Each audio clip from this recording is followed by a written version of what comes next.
Selamat pagi adik-adik. Nah, kok hari ini kita mau ngapain sih? Nah, hari ini kita akan memuliakan dan memuji nama Tuhan. Oke, kalau begitu Kita nyanyi Allah itu sungguh. itu. Sambil tepuk tangannya adik-adik.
Tuhan Yesus baik ya adik-adik. Nah sekarang kita lanjut menyanyikan lagu Aku Pahlawan Kecil.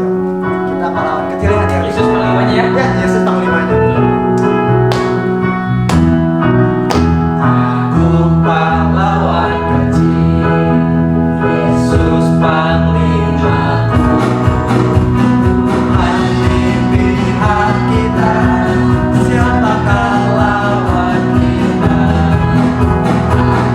Pahlawan kecil, Yesus panglimaku. Tuhan di pihak kita, siapakah lawan kita? Aku pahlawan kecil, Yesus panglimaku. Tuhan di pihak kita, siapakah lawan kita? Oke, adik-adik kita siapkan hati kita akan memulai firman Tuhan, kita nyanyikan lagu Sampai Akhir Hidup.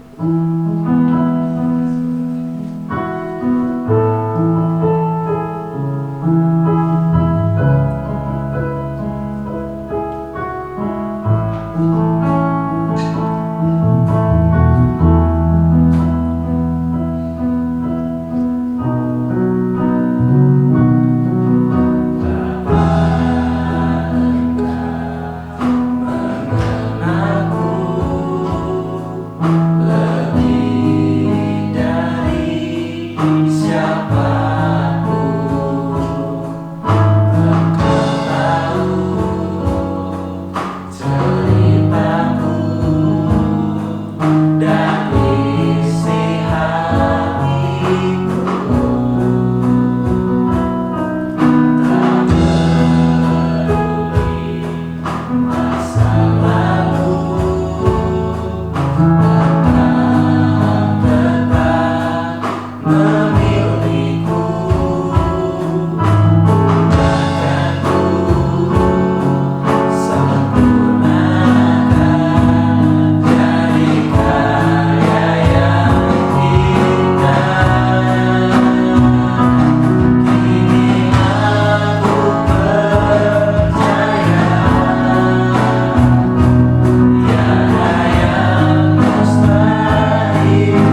mendengarkan sedikit firman-Mu Tuhan.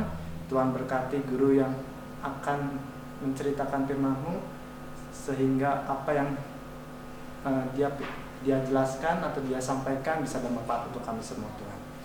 Di dalam nama Tuhan Yesus kami sudah berdoa dan mengucap syukur. Haleluya. Amin.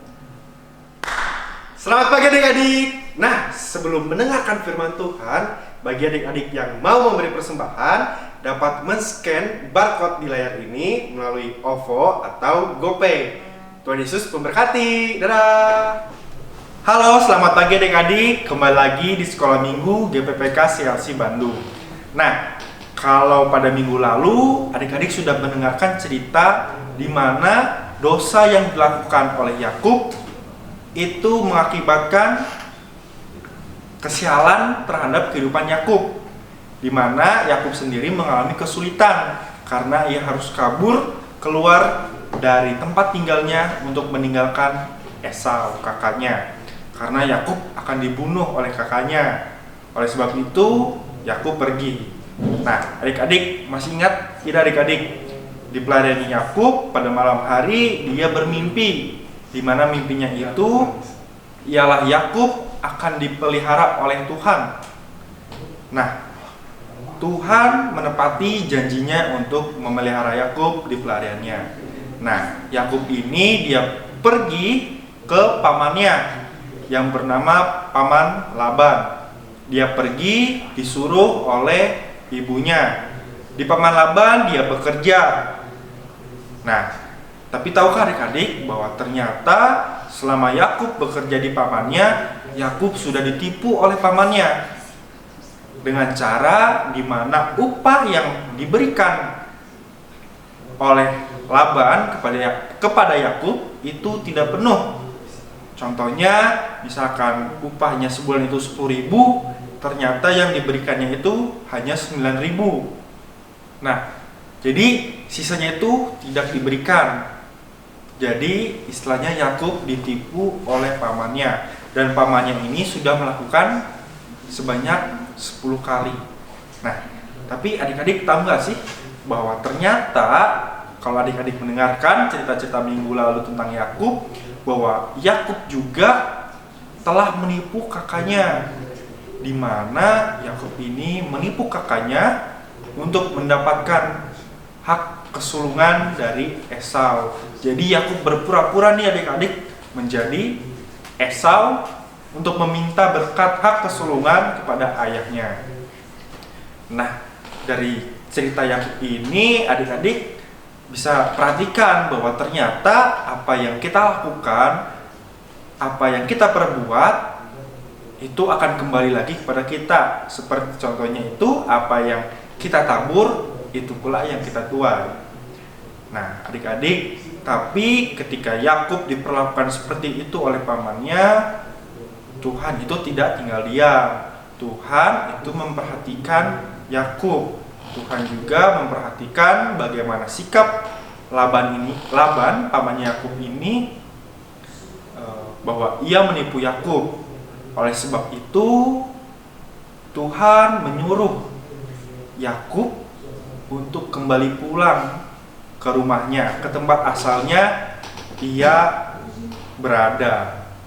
Nah, adik-adik, ketika Yakub mendengar hal itu, Yakub pun bersiap-siap dan membicarakan kepada istri-istrinya dan ke-12 anaknya. Nah, adik-adik, ke-12 anaknya ini 11 anak laki-laki dan 1 anak perempuan. Jadi ketika Yakub sudah berbicara kepada keluarganya, kepada istri-istrinya dan anak-anaknya, mereka pun setuju untuk pulang kembali ke kampung halamannya untuk bertemu kembali dengan keluarga Yakub. Nah, Yakub pun mempersiapkan segala persiapan dari makanan, perbekalan, ternak-ternak dan hewan-hewan untuk dibawa pulang kembali. Tapi Yakub saat perjalanan pulang ini dia tidak berpamitan ke pamannya Laban, karena Yakub ketakutan apabila dia pamit atau bilang ke pamannya akan berusaha menghalangi Yakub untuk pulang. Jadi dia diam-diam untuk pulang ke kampung halamannya. Nah, di dalam perjalanan ini Yakub merasa takut dan deg-degan karena dia masih teringat bagaimana kakaknya Esau mengancam akan membunuh Yakub apabila ia bertemu lagi. Nah, selama perjalanan ini Yakub terus-menerus berpikir apa yang akan diperbuat oleh kakaknya apabila bertemu dengan Yakub. Nah, selama perjalanan dia terus merenung dan dia berdoa kepada Tuhan untuk meminta pertolongan adik-adik. Karena Yakub tahu bahwa Yakub tidak mampu untuk melakukannya sendiri. Dia membutuhkan pertolongan, yaitu pertolongan dari Tuhan. Selama perjalanan Yakub merenung, berdoa, dan Yakub berhenti berkemah dulu di tengah-tengah perjalanan untuk beristirahat. Ketika berkemah dan berhenti, Yakub mengutus bawahannya untuk pergi terlebih dahulu mendahului Yakub untuk bertemu dengan kakaknya Esau, untuk memberikan kabar bahwa Yakub akan kembali pulang. Bawahan Yakub pun pergi terlebih dahulu untuk bertemu Esau. Ketika bertemu dengan Esau, anak bawahannya kembali lagi ke Yakub dan memberikan informasi bahwa Esau dalam perjalanan juga untuk bertemu Yakub dengan 400 orang. Nah, adik-adik, kira-kira ketika adik-adik mendengar musuh adik-adik nih yang adik-adik takutin, kira-kira bawa 400 orang, apa yang adik-adik rasakan? Pasti ketakutan, takut diapa-apain, takut benar apa yang dikatakan oleh Esau ini untuk membunuh Yakub ini terjadi. Semakin gemetaranlah Yakub ini adik-adik, bahwa ia takut dibunuh oleh kakaknya. Nah, adik-adik, ketika Yakub mendengar hal tersebut, Yakub pun memutuskan bahwa oke, aku akan memberikan hadiah nih, beberapa ternak untuk menyenangkan hati kakaknya Esau. Jadi Yakub mempersiapkan ternak-ternak dan hewan-hewan untuk dibagi menjadi beberapa kelompok. Jadi contohnya itu dibagi menjadi beberapa pengiriman gitu adik-adik. Jadi yang kloter pertama itu dikirim terlebih dahulu beberapa ternak domba, kambing, unta dikirim ke kakaknya Esau untuk siapa tahu bisa meluluhkan hatinya Esau. Jadi dikirim ternak. Kalau ketika Esau bertanya ini dari siapa, bawahannya disuruh menjawab bahwa ini dari adikmu Yakub. Nah, setelah hewan-hewan dan ternak-ternak ini dikirimkan, semakin mendekatlah antara rombongan Yakub dengan rombongan Esau. Mereka berjalan pelan-pelan. Nah, kemudian kembali beristirahatlah Yakub untuk membuat perkemahan. Di suatu malam, ketika Yakub sedang berkemah, sedang tidur, dia bermimpi. Dia bermimpi sesosok malaikat. Nah, malaikat tersebut ternyata adalah Tuhan, di mana Tuhan ini menjelma menjadi malaikat. Di dalam mimpinya, Yakub ini berantem dengan malaikat ini. Nah, ketika selesai bertarung ataupun berantem ini, malaikat ini bertanya kepada Yakub, "Siapakah namamu?" Nah, Yakub pun menjawab, "Aku adalah Yakub." Nah, adik-adik tahu nggak sih arti sebenarnya nama Yakub? Nah, arti sebenarnya nama Yakub ini adalah seorang yang licik. Nah, kalau kita lihat di kehidupannya Yakub, bisa dilihat ya, ternyata namanya dan perilakunya ternyata betul sama, bahwa Yakub adalah seorang yang licik. Tapi di sini adik-adik, Tuhan mau merubah kehidupan Yakub supaya tidak menjadi orang yang licik, orang yang suka menipu. Jadi Tuhan mengubah nama Yakub menjadi, ada yang tahu siapa nama Yakub yang baru?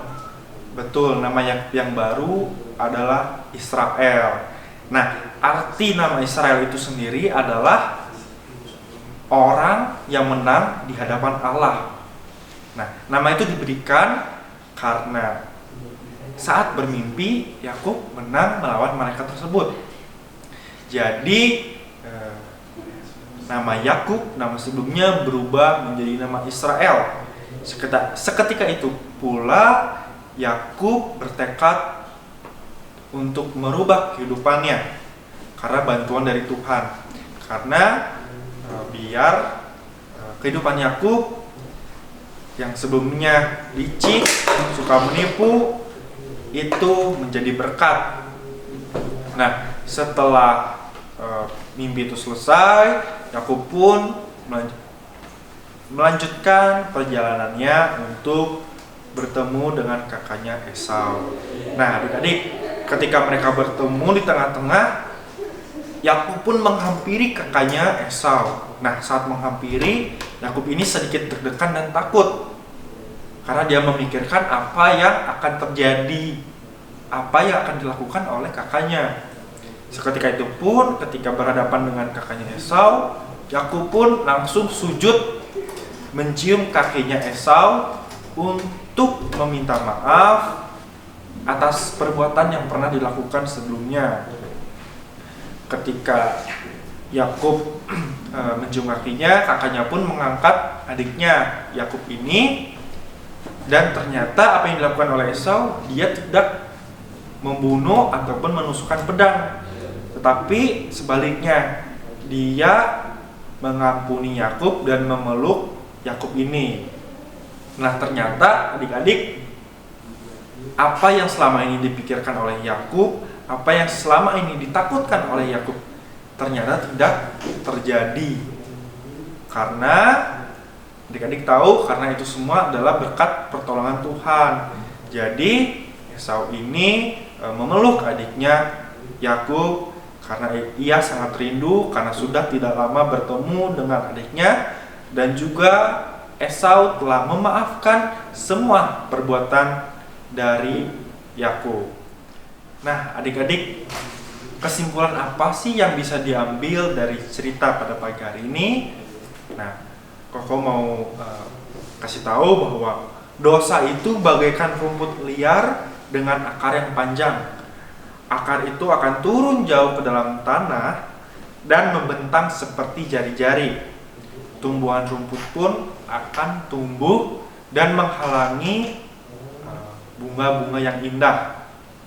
Nah, tumbuhan rumput yang baru-baru munculan dari akar-akar itu yang menyebabkan tanaman yang baik, yang indah seperti bunga, seperti tanaman-tanaman yang harum itu tertutupi oleh rumput-rumputan liar. Nah, gimana sih adik-adik kalau ngelihat adik-adik punya taman di rumah, itu rumputnya tinggi-tinggi, rumput liarnya itu tinggi-tinggi, pasti nggak enak dilihat atau dipandang kan? Begitu pula dengan dosa. Dosa itu akan menutupi kebaikan-kebaikan, sifat-sifat Tuhan yang ada di dalam diri adik-adik. Nah, akhirnya dosa akan membuat semua yang baik di dalam kehidupan kita itu hilang. Tetapi Tuhan Yesus ingin membantu kita itu untuk membuang semua dosa-dosa itu. Karena bagaimana cara Tuhan Yesus membuang dosa-dosa kita? Dengan cara ia mati di kayu salib. Nah, jadi adik-adik, ketika adik-adik mengalami kesulitan, ketika adik-adik mengalami pergumulan, ingat bahwa Tuhan itu selalu menolong adik-adik, bahwa Tuhan selalu memperhatikan adik-adik walaupun adik-adik pernah melakukan dosa. Sama seperti kehidupan Yakub, di mana sebelumnya ia telah berbuat dosa, tetapi Tuhan tidak meninggalkan Yakub. Dia terus-menerus memelihara Yakub Dan kasih Tuhan itu sama, dulu, sekarang, dan selamanya. Sama juga untuk adik-adik.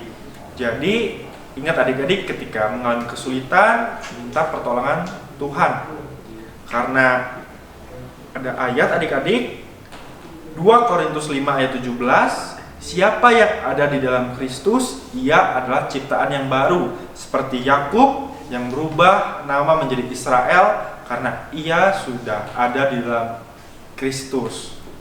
Nah, oke adik-adik, firman Tuhan pada pagi hari ini sudah selesai. Mari kita lipat tangannya, tutup matanya, kita mau berdoa. Tuhan Yesus, terima kasih Tuhan karena Engkau sungguh baik Tuhan. Pada pagi hari ini kami telah mendengarkan sebagian dari firman-Mu Tuhan. Kami belajar Tuhan bahwa pada pagi hari ini ketika kami melakukan hal yang buruk Tuhan, hal yang tidak berkenan di hadapan Engkau Tuhan, pada suatu saat nanti Tuhan kami akan menerima akibatnya. Oleh sebab itu Tuhan, bantu kami Tuhan untuk menjauhkan hal-hal yang tidak berkenan di hadapan-Mu Tuhan. Tuhan, bantu kami ketika kami mengalami pergumulan, kesusahan, tolong kami untuk dapat menyelesaikannya, untuk dapat kami keluar dari masalah tersebut. Sama seperti Engkau Tuhan, merubah kehidupan Yakub Tuhan menjadi pribadi yang lebih baik. Terima kasih Tuhan, kami telah berdoa dan mengucap syukur. Haleluya, amin.